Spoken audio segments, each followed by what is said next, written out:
खबरें खेती के कार्यक्रम में आप मन के स्वागत है। जय जोहार। सबले पहली आज के खास खबर।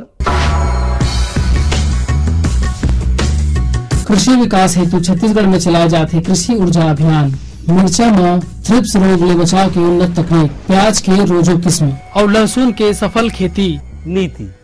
कृषि के क्षेत्र में हरदम नवा बदलाव आवत रही थे और ये बदलाव मन ला किसान मन अपना के फायदा उठा सकत है। छत्तीसगढ़ राज्य के किसान मन ला अधिक से अधिक सिंचाई सुविधा उपलब्ध इसलिए छत्तीसगढ़ राज्य विद्युत मंडल और राज्य शासन पंप विद्युतीकरण योजना चलाए जाते हैं। एक अंतर्गत प्रति पंप पर लाइन विस्तार में होने वाला कुल खर्च राशि के 20,000 रुपया ले बढ़ा के 50,000 रुपया करे जाही। एक ले ज्यादा से ज्यादा किसान लाभ पा सके और आर्थिक बोझ कम हो सके। ग्रामीण क्षेत्र में ट्रांसफार्मर उन्नयन और लाइन विस्तार ला विशेष ध्यान दिए जाही। ग्रामीण क्षेत्र में अपरंपरागत ऊर्जा विकल्प ला भी बढ़ावा दिए जाही। ऐसे नदी नाला जेमा 12 महीना में पानी रहथे, एमा जल भंडारण संरचना के निर्माण करे जाही जेकर से लाइन मिल सके। किसान मन ला सिंचाई पंप में रियायत दर में ऊर्जा उपलब्ध कराए जाही। बेहतर तकनीक। फसल से संबंधित जानकारी ला लेके अगर कहीं फसल के उत्पादन किसान मन करें तो खेती में ओमन ला बहुत अच्छा उत्पादन मिल सकत है। मिर्चा की पैदावार कम होए के मुख्य कारण उमा थ्रिप्स नामक बीमारी के प्रकोप रहथे। थ्रिप्स बीमारी के कीट आकार में छोटे छोटे होथे, जिन्हा पत्ती मन के रस ला चूस लेथे, जेकर से पत्ती सूख जाथे और पीला रंग होके गिर जाथे। फूल लगे के समय ये कीट विशेष रूप से सक्रिय हो जाथे और पूरा फूल ला चूस के खत्म कर देथे। ये विषाणु रोग फैलाथे, जेकर ले उत्पादन क्षमता में काफी गिरावट होथे। ये रोग के रोकथाम में इंडोसल्फान 35 EC 1 लीटर प्रति हेक्टेयर के दर से छिड़काव करना चाहिए। प्रभावित पत्ती या पेड़ ला उखाड़ के जला देना चाहिए या जमीन में गाड़ देना चाहिए। ये प्रकार ले मिर्चा के देखभाल करे ले फल की मात्रा में बढ़ोतरी होगी और ज्यादा मुनाफा मिलही। अब खेती से संबंधित खास खबर। राष्ट्रीय कृषि बीमा योजना अंतर्गत देय प्रीमियम बाबत देय भार ला कम करे बर राज्य सरकार के अंशदान ला 5% ले बढ़ा के 20% करे जाही, जेकर से प्रदेश के 24 लाख लघु और सीमांत कृषक ला लाभ होही। कृषि उपकरण। कृषि के मशीनीकरण ले बहुत सुविधा होते किसान भाई मन ला। एकर से समय, श्रम और लागत तीनों के बचत होते। इस इम्प्लीमेंट का नाम है आर्यन्स बंड मेकर। ये किसानों को जो खेत में हम कस्सी से मेड़ बनाते हैं उसमें हमें घंटों लग जाते हैं, तो ये घंटे वो काम है, ये ट्रैक्टर के साथ में अटैचमेंट होके ये काम पूरे दिन का काम 1 घंटे में ही कर देता है किसानों के लिए। आपको खेत के बीच में नाली बनानी है, मेड़ बनानी है, आपको फसलें या वेजिटेबल्स लगानी है, जो फ्रूट्स लगाने हैं उनकी मेड़ बनाने के लिए ये इम्प्लीमेंट बहुत ही उपयोगी है। ये इतना मतलब सस्ता इम्प्लीमेंट है और इतनी अच्छी मतलब डिजाइन के साथ बनाया गया है कि इसमें किसानों को कम समय में जल्दी वर्क हो जाता है। नई किस्में। नवा किस्म अपनाए ले, नवा बीज अपनाए ले, उत्पादन और गुणवत्ता दोनों में सुधार होते। प्याज बिना साग अधूरा है। साग भाजी के खेती करे किसान भाई मन ला एक उन्नत किस्म रोजो के जानकारी देवत हन। ये किस्म के प्याज कंद बड़े होथे, गोल और चेपटा होथे। सब कंद एक समान के होथे। कंद के रंग गहरा लाल रंग और स्वाद में कम तीखा होथे। ये किस्म के प्याज बर न ज्यादा गर्म और न ज्यादा ठंड के मौसम बढ़िया होथे। एकर बर बलुई दोमट किस्म के जमीन बढ़िया होथे। 4-5 महीना में तैयार ये सब्जी के एक फल 100 ग्राम तक के वजन होथे। हमर किसान भाई मन प्याज के रोजो किस्म ला अपना के अपन आर्थिक स्थिति ला मजबूत कर सकथे। अगर कोनो किसान नवा तकनीक अपना के सफलता पूर्वक खेती करथे तो ओकर सफलता से आन किसान मन ला घलो प्रेरणा मिलथे। आजकल ज्यादातर किसान भाई मन पारंपरिक खेती के अलावा सब्जी भाजी के खेती घलो करथे और अपन आर्थिक स्थिति ला मजबूत करथे। ऐसन है बालोद जिला के किसान पुनीत भैया अपन 1 एकड़ के खेत में लहसुन के खेती उन्नत तरीका ले करत हवय। जानकारी देवत पुनीत भैया बताथे कि लहसुन के खेती करे में निंदाई, कोड़ाई, सिंचाई, बोआई और खाद पानी के व्यवस्था में ओला लगभग 30 ले 40 हजार रुपया तक के खर्चा आए हवय। और ओखर अनुमान है कि अपन ये उत्पादन ला वह बाजार में बेच के लगभग 70 ले 80 हजार रुपया तक के आमदनी प्राप्त कर ली। ओखर ये ज्यादा उत्पादन ला देख के दूसर किसान मन घलो प्रेरणा ले सकत है और उहू मन उन्नत तरीका ले लहसुन की खेती करके अपन आर्थिक स्थिति ला मजबूत कर सकत है। मौसम। आओ जानबो आज के मौसम के हाल चाल। मौसम विभाग ले मिले जानकारी के अनुसार आज दिन भर पानी रुक रुक के गिरही, बादल छाए रही और मौसम ठंडा रही। आज के अंक में बसत के दूसरिया अंक में खेती किसानी से संबंधित नवा जानकारी लेके फिर आबो। तब तक बर जम्मो झल्ला, जय जोहार।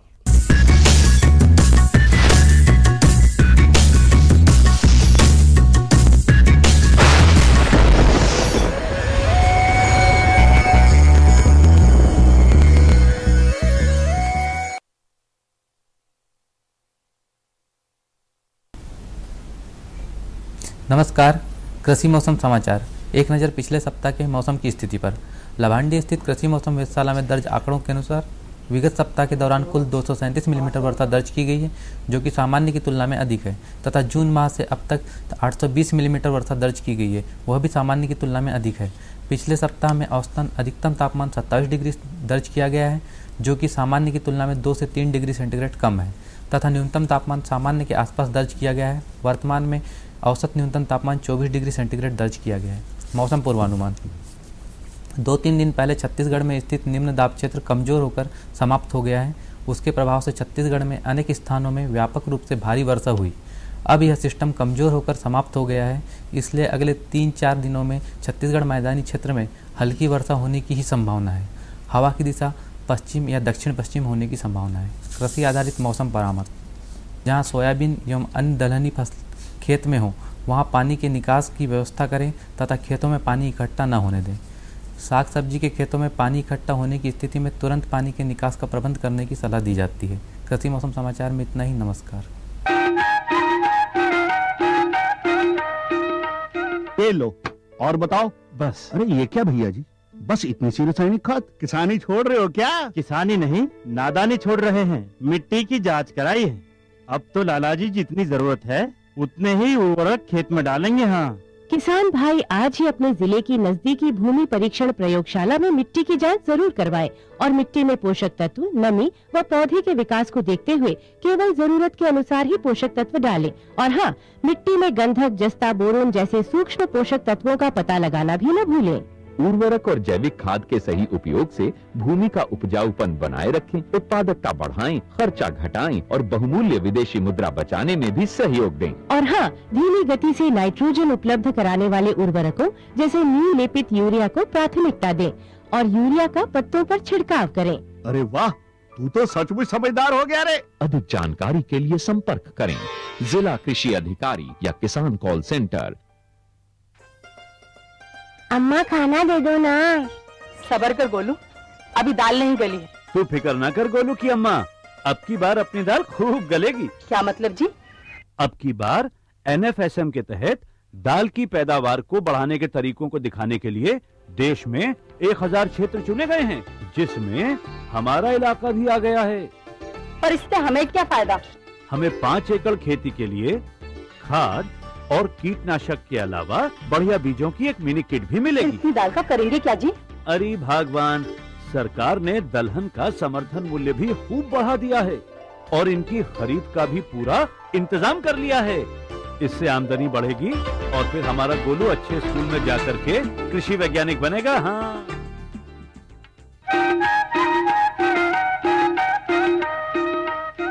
कार्यक्रम देखने वाले हमारे सभी किसान भाइयों को नमस्कार। किसान भाइयों, आज के इस युग में छत्तीसगढ़ की धरती में तरह तरह की फसलें उगाने का प्रयास किया जा रहा है। जैसा कि हम सब जानते हैं, आज का युग आधुनिक तकनीकों और मशीनों का है। वैज्ञानिकों ने भी इन्हीं आधुनिक तकनीकों को कृषि में अपनाकर इसे एक नए मुकाम तक पहुंचाया है। आप भी इन्हीं आधुनिक तकनीकों को अपनाकर अपना जीवन खुशहाल बना सकते हैं। आज हम आपके लिए लाए हैं खीरे की आधुनिक और वैज्ञानिक खेती। आइए लेते हैं इसकी जानकारी। भूमि और तापमान के आधार पर कहा जा सकता है कि हमारे छत्तीसगढ़ में खीरे की फसल की अनंत संभावनाएं हैं। खीरा एक जायद की फसल है, यानी इसे फरवरी से मई के महीने में लगाई जा सकती है और खरीफ या बरसाती सब्जियों के तौर पर भी खीरा उगाया जा सकता है। खीरा शीतोष्ण और उपशीतोष्ण क्षेत्रों में लगाई जाने वाली एक अल्पकालीन फसल होती है।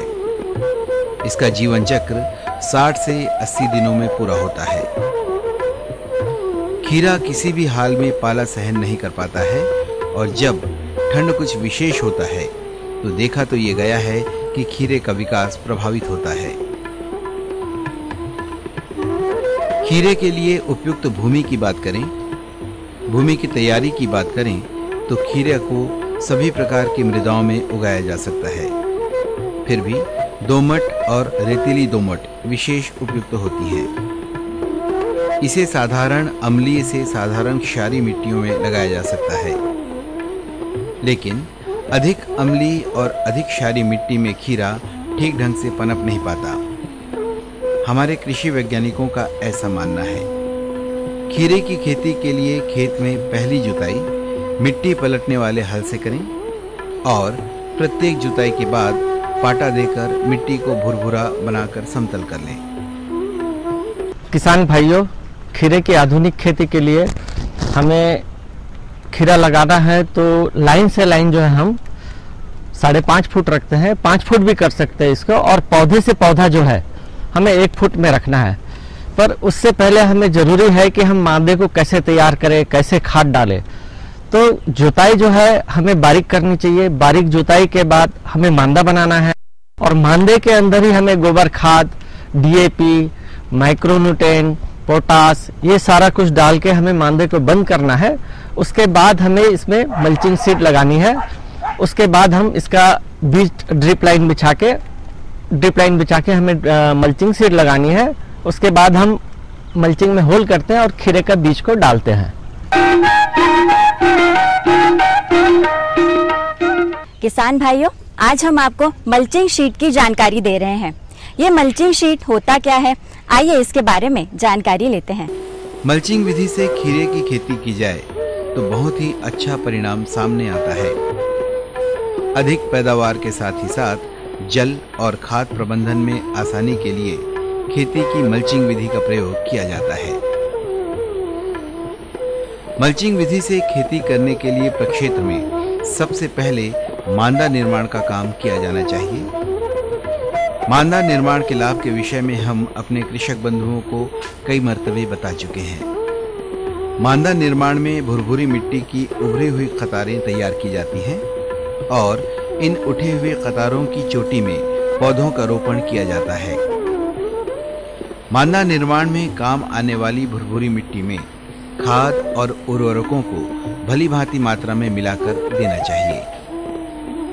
जल प्रबंधन और खाद प्रबंधन के बाद पॉलीथीन की पतली शीट या झिल्ली मांदा पर बिछा दी जाती है। ये पॉलीथीन मांदाओं के ऊपर ही होनी चाहिए जिसमें कि हमें फसल लेनी है। मांदाओं के बीच की खाली जगह को खुला छोड़ना होता है जिस पर से होकर कृषक बंधु अपनी फसल का मुआयना कर सकें। मल्चिंग विधि से उर्वरक और खाद की बचत भी होती है, साथ ही साथ जल का प्रबंधन भी आसान होता है। निगरानी करने में भी सहूलियत होती है। इसी समय ड्रिप इरिगेशन या सिंचाई की टपक पद्धति के लिए पाइपलाइन भी बिछा लेनी चाहिए।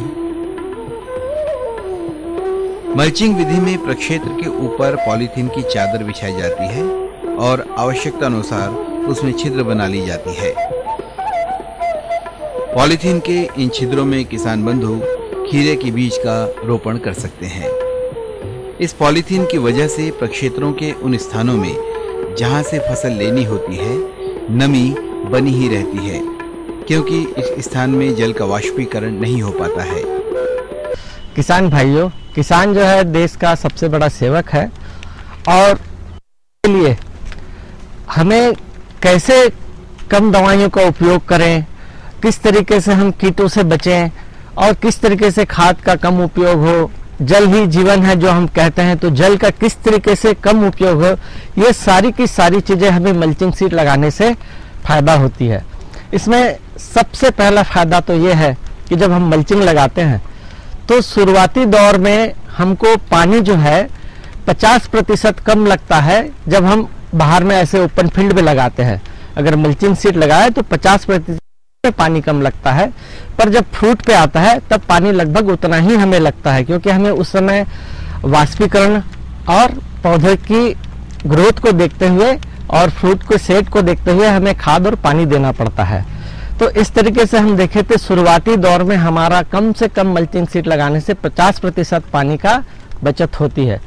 दूसरी जो सबसे बड़ी इसकी खासियत है कि मल्चिंग शीट आप देख रहे हैं, ये जो लगा है ऊपर सिल्वर कलर है और नीचे इसमें ब्लैक कलर है। सिल्वर कलर जो है उससे इंसेक्ट जो पेस्ट बहुत ज्यादा लगता है और सकिंग पेस्ट की वजह से ही कई वायरस आते हैं हमारे फसलों में। तो शुरुआती दौर में जो सिल्वर कलर के प्रकाश के वजह से उसमें जब प्रकाश पड़ता है तो जो सकिंग पेस्ट है वो पौधे पे नहीं लगते हैं, भ्रमित हो जाते हैं, जिसकी वजह से पौधा काफी स्वस्थ रहता है और हमें दवाइयों का कम से कम उपयोग करना पड़ता है। तीसरी बात जो है इसके अंदर कि हमने अगर मल्चिंग शीट लगाई है तो वहाँ घास फूस नहीं होती, जिससे हमें मजदूर कम लगते हैं। किसान भाइयों, जैसा कि हम सब जानते हैं कि जल हमारे जीवन के लिए कितना महत्वपूर्ण है, उसी प्रकार जल खेती में भी अति आवश्यक है। यदि फसल को पर्याप्त जल न मिले तो वह नष्ट हो सकती है। तो आइए जानकारी लेते हैं खीरे की खेती में सिंचाई कैसे की जाए। खीरा को गर्मियों में 2 से 3 दिनों के अंतर पर सिंचाई की आवश्यकता होती है। लता की वृद्धि की प्रारंभिक अवस्था में निंदाई गुड़ाई किया जाना पौधों को अच्छा विकास दिलाता है और इसमें फलन भी अच्छा होता है। मल्चिंग विधि से खेती करने में जल कम ही लगता है। इस विधि से सिंचाई की टपक पद्धति ज्यादा कारगर साबित होती है। मल्चिंग विधि से खरपतवारों के उग आने की संभावना भी कम हो जाती है। मांदा के ऊपर बिछी इस पॉलीथीन पर फसल के मुताबिक निर्धारित दूरी पर छोटे छोटे छेद कर दिए जाते हैं। मांदा के ऊपर ये छेद वही होते हैं जहां नीचे सिंचाई की टपक पद्धति वाली नालियों में छिद्र होता है। जब पौधा बड़ा होता है तो फिर हम उसको वाष्पीकरण दर देखते हैं कि वाष्पीकरण क्या है, जो हमें यूनिवर्सिटी बताती है कि आज वाष्पीकरण दर क्या है। हम सभी किसानों भाइयों को आज यूनिवर्सिटी दे रही है कि रोज का वाष्पीकरण दर क्या है, टेम्परेचर क्या है। तो हम उसको देख के, वाष्पीकरण दर को देख के और पौधे की ग्रोथ को देख के हम हिसाब निकाल सकते हैं कि हमें कितना पानी रोज खीरे को देना है और खाद का जो है कितना खाद देना है।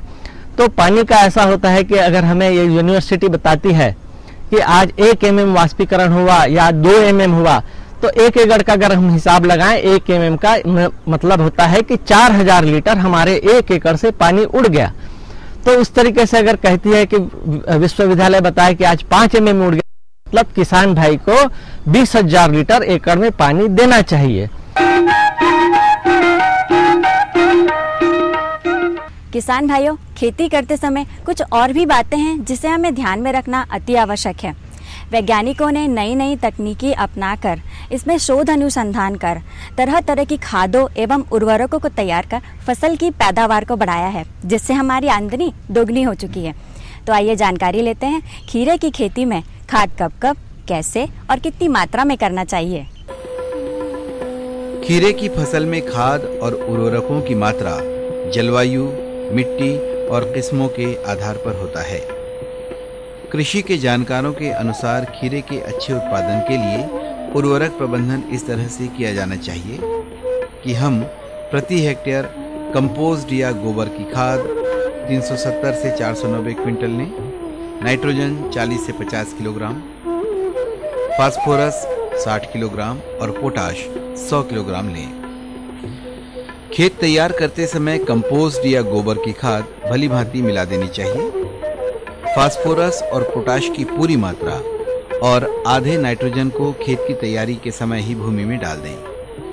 नाइट्रोजन की शेष आधी मात्रा फलन शुरू होने पर उपरिवेशन या टॉप ड्रेसिंग के रूप में डालकर खुरपी की सहायता से भूमि में अच्छी तरह से मिला देना चाहिए।